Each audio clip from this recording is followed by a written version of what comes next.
Hey everyone, and welcome. Today we'll be talking about the film Mickey 17. Spoilers ahead. Fun fact, this film is based on a book called Mickey 7 by Edward Ashton. This film came out in 2025 and stars Robert Pattinson, Naomie Ackie, and Mark Ruffalo and was directed by Bong Joon-Ho. So, without further ado, let's get right into it.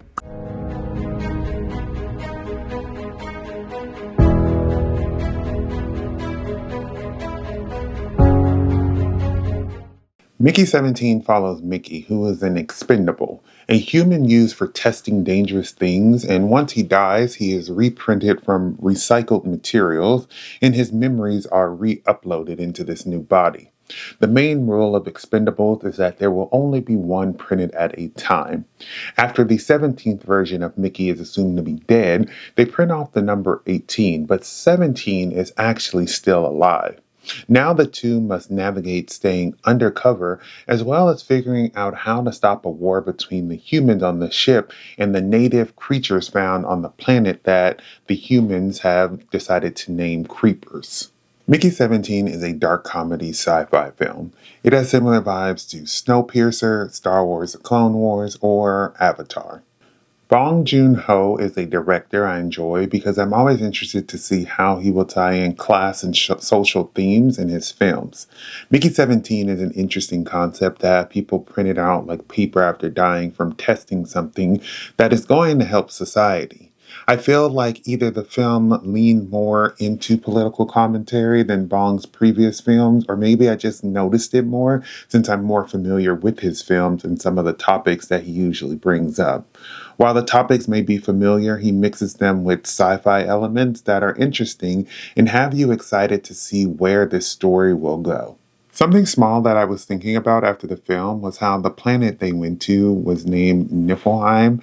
Niflheim is the world ruled by the goddess Hel in Norse mythology. It is known for being dark and cold, and usually when we see it in media that focuses on Norse mythology, it's a frozen planet, which is mirrored in this movie. I love how the name of the planet was not just some random name and was pulled from mythology. Robert Pattinson stars as Mickey Barnes, aka Mickey 17 or 18 or any number before those. As an expendable, we see how he is constantly dying to help the colony, and you would think people would feel sorry because who wants to keep doing that? But people can be insensitive, and some just want to know how it feels to die and be reborn constantly. Robert did a great job not only playing this character who is kind of dumb, but also a really nice guy who is very passive and seems to be in a bad situation after a bad situation. He also then plays another version of the character, 18, who seems to be more aggressive, kind of like his version of Batman, and has some cosmetic differences that help to tell them apart.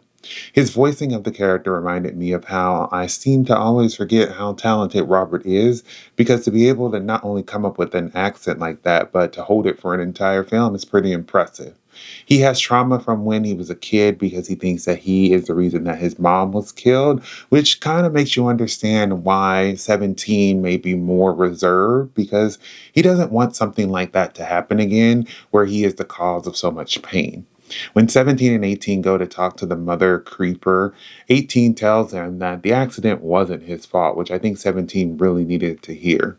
It was sad to see 18 sacrifice himself, but I'm glad that he did it after seeing how selfless 17 was, which let 17 have a life where he could be with Nasha.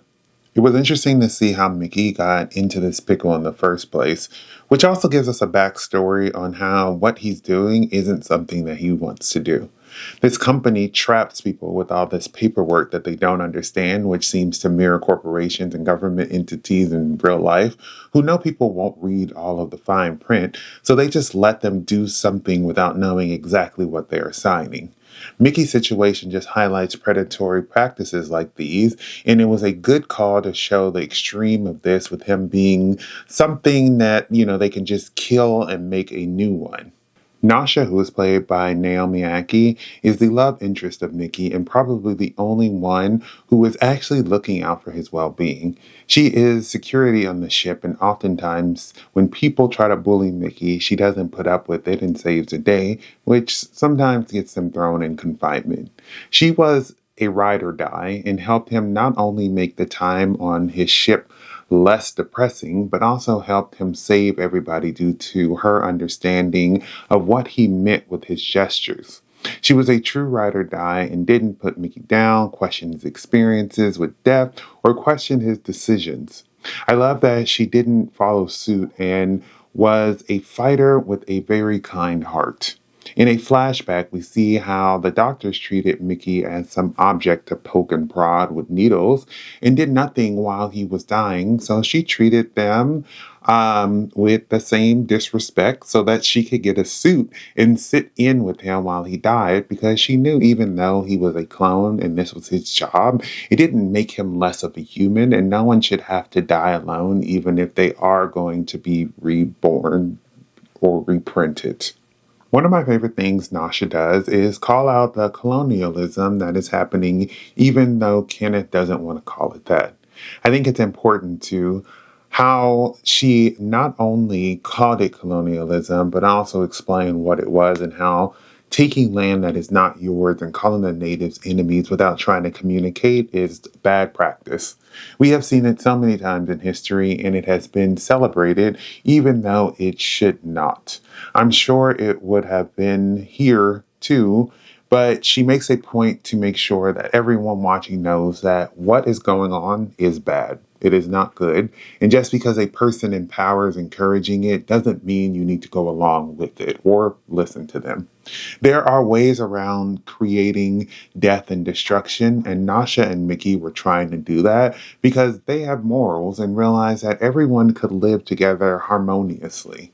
Kenneth is played by Mark Ruffalo, who is a very corrupt and dumb politician who seems to have jumped at the chance to create this colony, and with his wife, Yalfa, who is played by Toni Collette, navigate how to remain in power.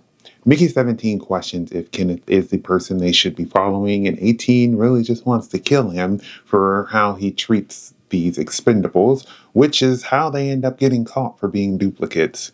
He kind of reminds me of Trump with how cult-like his followers are and how he has this man with him who uses values that they say are based on religious beliefs, but they twist them in order to fulfill a goal that would only benefit the people in power. He gets taken out by Mickey's 18 in the end to satisfy the mother since the creatures wanted a life for a life.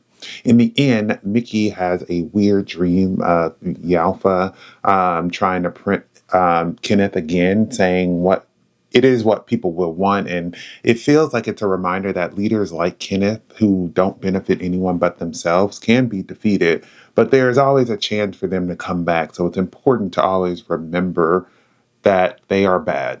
And it's not something that you want to completely erase, like their time, their history. You want to remember it because it is important that you remember history so that you don't repeat it. Toni Collette plays Yalfa, and she is hilarious in her role. She plays a character who seems to enjoy being so adjacent to power and has found a way to make sure her husband does what she wants because he is so dumb. Stephen Yuen plays Timo, who is supposed to be a friend of Mickey. I say supposed because the only reason that Mickey is in this mess is because Timo added him to this deal with a gangster, and now their lives are at risk, and he suggests this ship as an alternative way out, in which he only finds a solution for himself to get on board and leaves Mickey to find his own way, which is how Mickey ended up as an expendable. Even with all the craziness, he has not learned his lesson and sells drugs on the ship and throws anyone under the bus to get what he wants. There is another officer, Kai, who likes Mickey and tries to sleep with him until he says no. She finds out that there are two Mickeys and proposes to Nasha that she gets one, which obviously doesn't go over well. Later, she is the one who kills the creeper, and then her storyline kind of fizzles out after that. It seemed like her character was getting thrown in the mix, so I wanted to see what they would do with her and, bring her up a little bit more. Because I was curious if she would help them or if she would, join Kenneth and, be on the bad side. It felt like they wanted you to know who this character was, and we're starting to build up her character only to let her story just kind of disappear. The creeper had a cool design. He kind of looked like a giant roach, but the mother looked more like a walrus. They have more alien features when they demonstrate how loud they can scream, which was really weird to see, but also kind of cool. I love that the aliens were very peaceful and just didn't want to be bothered. Bong Joon-Ho always has these messages in his films, as I stated, about class and social themes, which obviously will probably mix with political themes, and I'm always interested to see what they are in his films. I saw the class difference in Kenneth and Yafa, who are these people tasked with overseeing this mission, living luxuriously, and just being disrespectful to everyone else with this lifestyle. I think in situations like this, you need a leader, but oftentimes people think a leader is one who will just sit and dictate, when in reality, they should be helping make sure everything runs smoother and easier. They live in a luxurious suite while everyone else lives in these gray, dull, small suites, so it's not shocking that not everyone would be praising them. They reminded me of corrupt politicians and how they make promises to do something and people vote them in, and then they get there and they do nothing even though their constituents are relying on them to do something. Also, how Kenneth would do or say anything to get his way, even if it was a lie or would harm people, which is something that always seems indicative of being a politician. Kenneth literally almost risked mass casualties because instead of admitting that the creatures could be smart, he wanted to just get rid of them and harvest their tails for sauce. Mickey's job is expendable because he is used as a test dummy, which typically ends with him dying. When he dies, they make a new one of him. He comes back and gets tested on again, which is a role that someone who is considered low class would do because someone upper class knows that it's a horrible job and just can pay someone else to do it. It reminded me of animal testing because the reason they are doing these things may be for the greater good, but using humans or other animals is not the way to go about this. Also, the doctors don't care about these patients. They use them for what they need at the moment and don't take into account that he is still human. Mickey is forgotten about when he is being printed multiple times, and when he's dying, they talk about him as an object, not a person. The name expendable is interesting because to the doctors and the people higher up, he is just a number, and on a larger scale, this seems to reflect the lower class all over the world because it is often overlooked with regard to how much we need them to survive. No one is expendable and no one should be treated like a number because society has a lot of moving parts and all need to work together to ensure society survives, which is something we see in this movie. My favorite part of this film is the end, where we see the little board go from Mickey 17 to 18 to 19, but then it seems to break, and then we get the board saying Mickey Barnes instead. I think this is a perfect way to mirror the similar thing that is shown in the beginning, where it went from 17 to 18, but also show that he is still a person and he is not just a number. Mickey felt useless throughout the movie, and this moment made me think about how important he was.